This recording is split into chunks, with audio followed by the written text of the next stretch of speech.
In our previous episode, we came to the close of the year 1840 and described how Ogle County, in north-central Illinois, had been quickly settled after the removal of the Native Americans in 1832, how the Brody and Driscoll families, among the early area settlers, were ensconced on their claims in eastern Ogle County and western DeKalb County, how the city of Oregon was building a new county courthouse and jail with Judge Thomas Ford of the Ninth Circuit Court of Illinois preparing to make good use of it for the start of the 1841 circuit, and how the communities within and around Ogle County were vexed by lawlessness, and whom they believed to be the source.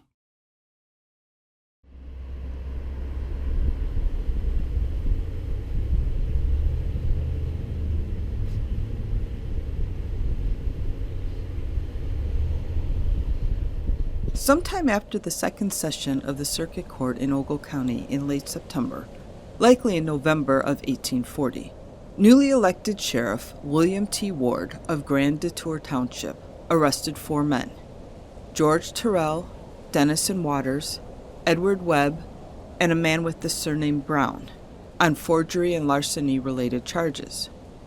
Bail was set at $400 to $500 for each of these men, or about $60,000 to $70,000 by today's money, but none were able to make bail.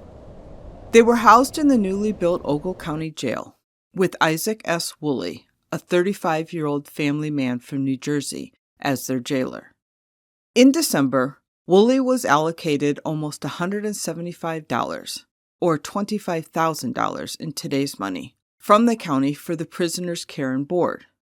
The 4 imprisoned men had to endure a rather cold and damp existence in the windowless 15-foot by 15-foot cell of the stone jailhouse. Of the prisoners, George Terrell, also known as William Myers, was arrested for forgery. Terrell was 21 years old at the time, born in New York State, and had been living in Illinois since the middle of 1839. He was a carpenter by trade, was literate, and stood about 5 feet 9 inches tall, with a ruddy complexion and red hair.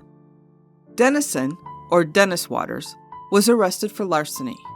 He was 22 years of age, also born in New York State, but moved to Illinois with his parents in the 1833 time frame, and was living in a rural area about 15 miles from Chicago.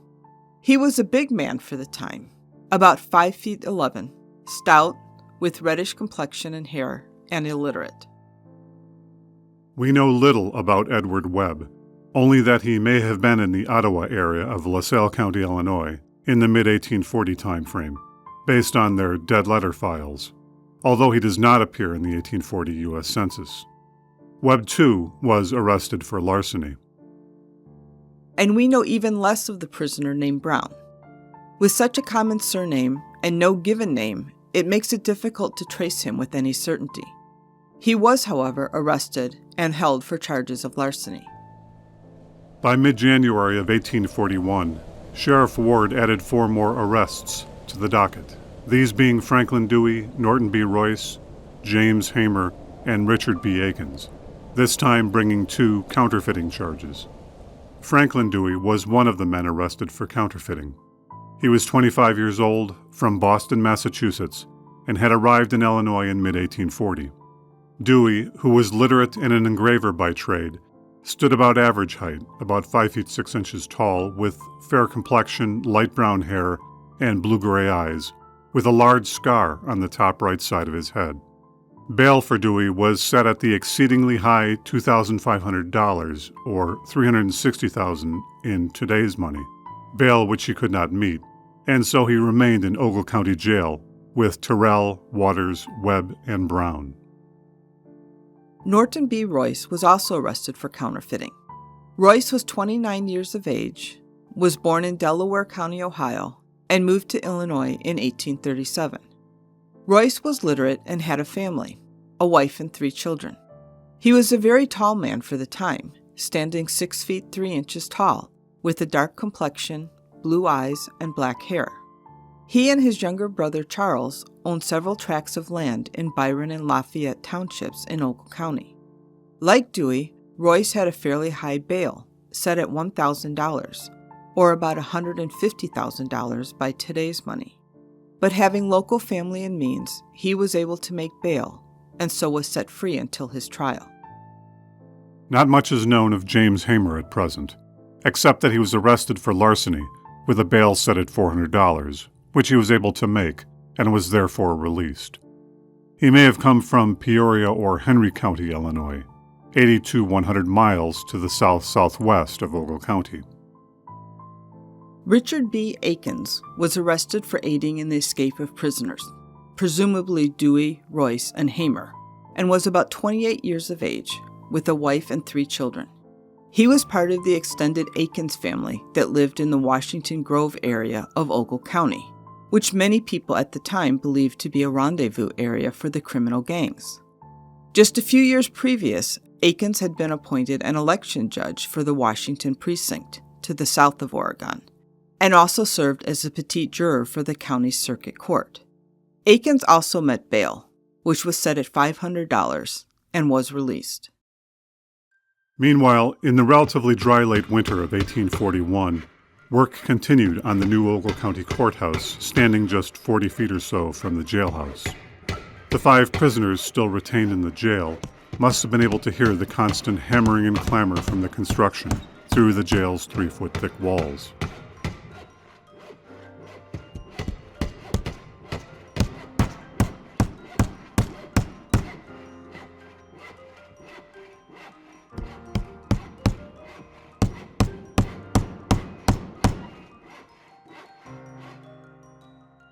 By early March, work on the courthouse had progressed to the point that the first payment of $3,000, or about $430,000 today, was awarded to the builder Jacob Christ. There was remaining finish work on the building to be completed, however, such as the internal trim work, painting, and wood finishing. But the building was far enough along that the Ninth Circuit Court and Judge Thomas Ford planned to make use of the new spacious second-floor courtroom on the duly appointed schedule of Monday, March 22nd, when the trials of the 8 defendants, including the 5 prisoners, were to be held. In anticipation of the event, preparations for the courtroom seating and benches were already being put into place in the days leading up to the opening. With spring rapidly approaching, the weather had turned mercurial. Pleasant weather gave way to heavy rain and thunderstorms, which helped to raise the water level of the Rock River, unusually low due to the dry winter. This wet pattern continued, and thunderstorms lashed the countryside, just a few days prior to the circuit court opening. But the long-awaited courthouse christening was not to unfold in the way anticipated. And sometime during the evening of Sunday, March 21st, the new brick courthouse caught fire, and possibly due to the lateness of the hour, the size of the building, or the speed of the fire, the inhabitants of Oregon were powerless to stop its destruction.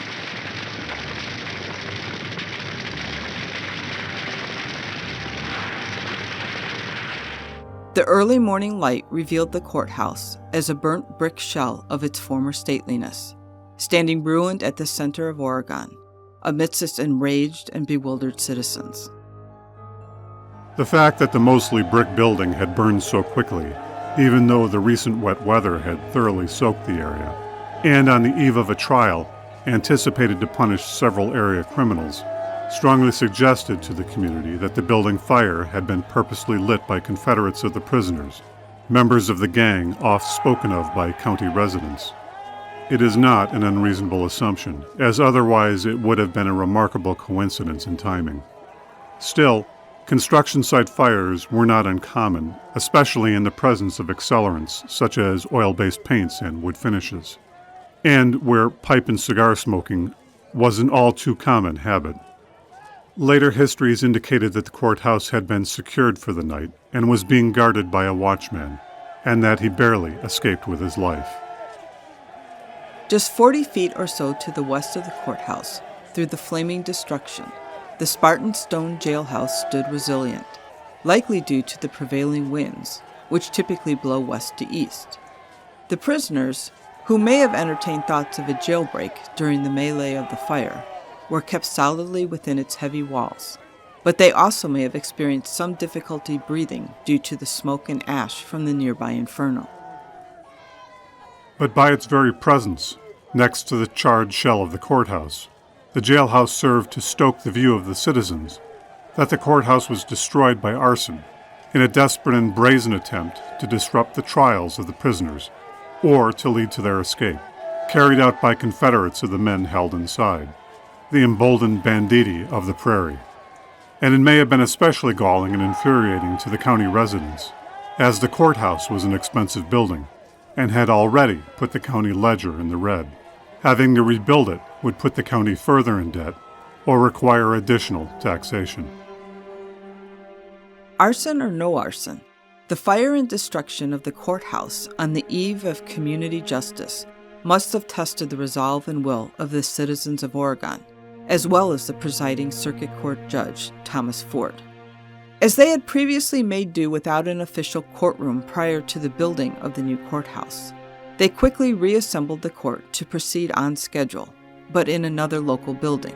And later histories indicate that this was a building belonging to William Sanderson at the northeast corner of 3rd Street and Monroe Street, about 1,500 feet northeast of the burned courthouse, and just a few hundred feet from the Rock River. The trials of these men then proceeded over the course of several days at the temporary venue. 4 of the 8 men were found guilty of the charges by a jury of their peers, these being Norton B. Royce and Franklin Dewey, who were each sentenced to serve 1 year in the Illinois State Penitentiary in Alton for possession of counterfeiting tools, and Dennison Waters and George Terrell, who were also both sentenced to serve time in the Alton Penitentiary, but for the charges of larceny. Judge Thomas Ford and other historians later indicated that these convictions were hard-won, as they suggested that one juror was planted for the defendants in a form of jury tampering, and who refused to render a guilty verdict until threatened by violence from the other 11 jurors. Whether this is true, or whether there was real doubt of guilt, is difficult to say, but at least 4 of the men were now convicted of the charges brought against them. Little is said as to how the other 4 managed to avoid conviction, except for allusions to them using various legal devices to avoid it. After conviction and while awaiting transport to Alton, 2 of the men, Dennison Waters and George Terrell, escaped from the Ogle County Jail, again much to the frustration of Ogle County residents. How this jail escape was accomplished is not clear. One later writer suggested that they tunneled beneath the 3-foot-thick walls and foundations of the Ogle County Jail. But lest anyone think that this was unusual or due to incompetence, it should be noted that the methods of prisoner incarceration were far from perfect at this time. Indeed, during the 1838 to 1841 time period, the Illinois Penitentiary in Alton had about 1 in 6 of their prisoners successfully escape. With the completion of the trial dockets, Judge Ford, perhaps unnerved by the burning of the courthouse, as well as threats and dispersions cast from the crowd outside the temporary courthouse, made a closing statement from his makeshift bench, recorded by contemporary newspapers in this manner. Hitherto I have acted as a magistrate upon the bench, as impartially and justly to all as I am able. But I must now take the opportunity to address the threats which have been made out of doors. It has been threatened that violence would be visited upon the persons or property of all concerned in prosecuting the prisoners, including the judge who had presided at the trial. If any persons concerned in uttering such threats are here present, I will take the opportunity to admonish those people that the moral portion of this community is well organized to protect themselves and the laws, and that no such demonstrations of vengeance regarding the fate of the convicted felons shall pass without condign punishment. For myself, my official station will now compel me to leave this place, my home, in order to discharge my duties on the circuit, and I shall therefore be obliged to leave my family and property in their midst, without the presence of their natural protector.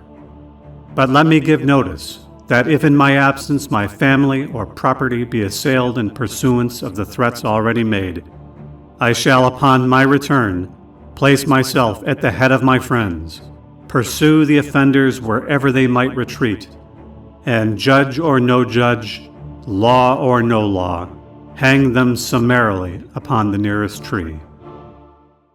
In the weeks that followed, Judge Ford's words resounded from newspapers across the United States, but with chastisement for his intimation of lynch law while in his official capacity as circuit court judge. However, it is likely that this speech, or similar words stated by Ford, would be the trigger and cover for the vigilante groups which were to arise within the territory just a short time after his public commentary. Following this, Judge Ford took leave of his family and home and made for the next stop on the circuit, the city of Princeton in Bureau County, 50 miles, a full day's trip to the south. Within the matter of a few weeks, likely sometime in late April 1841, frustrated by the burning of their new courthouse, the lack of conviction of some of the prisoners, and the escape of 2 of the convicted, but nonetheless roused by Judge Ford's recent compelling words from the bench, many of the citizens of Ogle County and Winnebago County began meeting to push back against the area lawlessness, and so organized themselves into a vigilante group, men who would patrol the territory, seek out lawbreakers, and deliver just punishments. Dozens of men were to flock to this cause, and they would refer to themselves as the Regulators, or the Ogle County Lynch Company. They developed the motto, "In union there is strength," and they elected as their first leader John Barrett Long, who was about 30 years of age, with a young family, and was proprietor of the sawmill at Stillman's Run in Ogle County. In the ensuing weeks, Long sent out regulator patrols across the countryside, with instructions to deliver warnings and mete out punishments to those suspected of being members of the bandit gangs, threatening them with lynching if they did not leave the area within 3 to 4 weeks. Initially, they appeared to go after the easy targets, people who they believed to be vagrants or miscreants along the road. Asa Daggett was one of the first taken by the Regulators, near Payne's Point, about 6 miles due east of Oregon. Daggett was a resident of Franklin Township of DeKalb County, about 45 years of age, and said to be a Baptist minister. The Regulators tied him up and gave him a severe whipping, and then demanded that he leave the area within 2 to 3 weeks.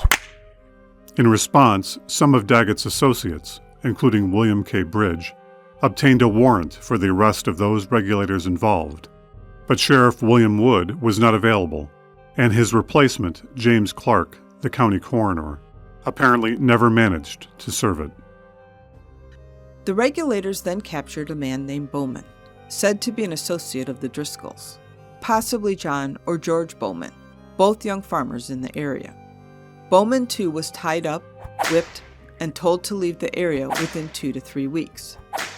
Lyman Powell was next to be seized while on a road near John Driscoll's home in Monroe Township. He was an older man, about 60 years of age, a contemporary of John Driscoll's, also from Ohio, and a resident of Flag Township near Rochelle, about 12 miles southwest of the John Driscoll claim. He occasionally did odd jobs for the Driscoll farm and was generally considered to be a harmless man. The Regulators, nonetheless, are said to have beaten him with hickory withes, taken his horse on the premise that it was stolen, and sent him on his way, badly bruised and on foot.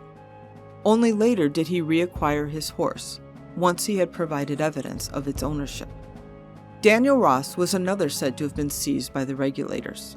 He was made to hold on to the limb of a tree just high enough to allow his toes to touch the ground, and whenever he dropped down momentarily, he was whipped until he assumed his former position. Not surprisingly, this series of actions culminated in an equal and opposite reaction, with threats and reprisals against the Regulators. A threatening letter was sent to John Long, possibly by William Driscoll, the eldest of the Driscoll sons, warning Long and the Regulators against further actions, defying them to combat, and making personal threats against Long. Note that such a letter might be considered a reasonable response, whether the Driscolls were at the head of a ruthless gang or simply clannish farmers on the fringe of good society. But the letter's words soon materialized into reprisals, and John Long's sawmill on Stillman's Run was burned to the ground. Later histories also indicated that his favorite horse was maimed as well. Long, perhaps in fear for his or his family's well-being, resigned his position as captain of the Regulators about 1 month after assuming the helm, likely around the middle of May 1841. By this time, Dennison Waters and George Terrell, who had earlier escaped from the Ogle County Jail, were recaptured in LaSalle County, Illinois, to the southeast of Ogle County.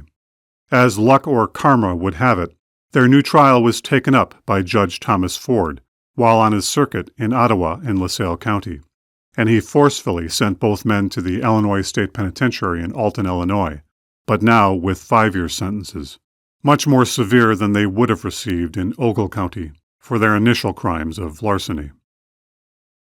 In spite of the apparent Driscoll reprisals and the resignation of John Long, the Ogle County Lynch Club was not deterred. By early June, they had elected a new champion, John Elliott Campbell of White Rock Township in Ogle County, as their captain. John Campbell was a farmer in his early 40s, having been born in Ontario, Canada, and moved with his wife, Margaret Clendon Campbell, and their 5 children to Ogle County around 1838, as one of the area's earliest settlers. The histories record him as an exemplary man, a father and a grandfather, a member of the Baptist Church, which he and his family attended in Rockford, Winnebago County, to the north. It should be noted that a few of the early sources indicate that it was Campbell who received the threatening letter from the Driscolls, rather than John B. Long. Without more direct evidence, it's difficult to say with certainty which of the early sources is more accurate. However, given that much of the initial indirect attacks against the Driscolls were executed under John Long's leadership, it seems more likely that he would have been the target of their ire and hence the recipient of the letter, rather than the newly appointed Campbell. According to the early sources, Campbell is said to have led a large contingent of Regulators, on the order of 100 men, to the western fringe of DeKalb County in early to mid-June of 1841, where they patrolled the vicinity and likely scouted out William Driscoll's farm just a few miles to the east in South Grove Township. While in the general area, they appear to have snagged and detained 2 or 3 young men, the Barrett brothers, for what the Regulators believed to be horse theft. These Barretts were likely the teenage sons of John Barrett of DeKalb County. The young men later escaped or were released. The Regulators were in the area long enough to draw the attention of Judge Thomas Ford, who by mid-June was hearing cases just 10 miles to the southeast in Sycamore, the county seat of DeKalb County, while on the circuit tour. Ford is said to have sent an embassy to the Regulators, including a district attorney from Ottawa, Seth Falwell, and the DeKalb County Sheriff, Morris Walrod, effectively to find out what this large group of men were about. A conversation with Campbell ensued, in which Campbell showed them the written constitution of the Regulator organization, and the embassy apparently left satisfied. Once apprised of their activities, Judge Ford decided not to interfere, especially as at present they were not acting outside of the law. The early sources conflict as to what happened next. One suggests that the extended Driscoll family, as well as associates, who had fortified themselves at William Driscoll's farm in early June, upon learning of the large contingent of Regulators, abandoned the farm and the area. It is possible that this source was actually conflating the Driscolls with the Brodies, who lived several miles to the southwest, and who do appear to have vacated the area in the first part of 1841. After all, the Driscolls and Brodies were viewed by many as part of one large gang, and this Regulator campaign of East Ogle and West DeKalb territory could have easily taken in Brody's Grove as well. But another early source tells of a very different closing to this chapter, one which suggests a motive, a trigger for the ensuing events. In this account, Campbell and the Regulators quit their encampment to the east and directly visited the farm of William Driscoll in South Grove Township, where they found several of the Driscoll clans situated, including William's younger brother David. In something of a parley, Campbell and a handful of Regulators met face to face with the Driscolls, where Campbell sternly warned those present to leave the area within 3 weeks, or else be subject to a lynching. And then resolutely looking at David Driscoll, Campbell stated, "If, after that time, you are found east of the Mississippi River, we will brand your cheek with R.S. and crop your ears, so that none shall fail to know your character, as a rogue and scoundrel, wherever you may be seen." In the next episode, we will chronicle the tale of cold-blooded murder and the fever-pitched mayhem and brutal retribution that followed. Ready?